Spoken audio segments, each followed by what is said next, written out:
I want to show you how to make your smartphone footage not look like a smartphone. So this is part of a new series I'm doing every Friday. That's just a quick tip. So when you're working with a smartphone, you want to take manual control, especially in a scene like this where there's a big contrast in light. Over there, we have the bright mountains and we have the sun peeking out over there. And then here in the canyon, it's kind of dark.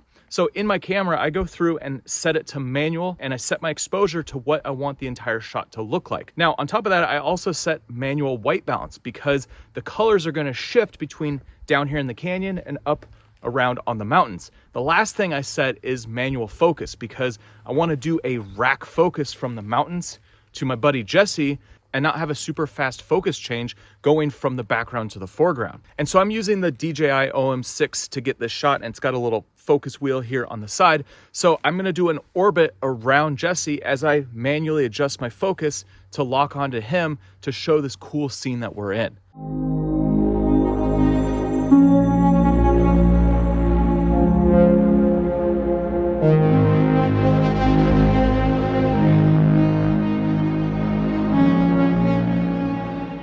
Now next, make sure you check out this video right here, which goes through 10 different gimbal moves when you're using a smartphone gimbal. See you over there. And make sure you're subscribed so you don't miss another quick tip.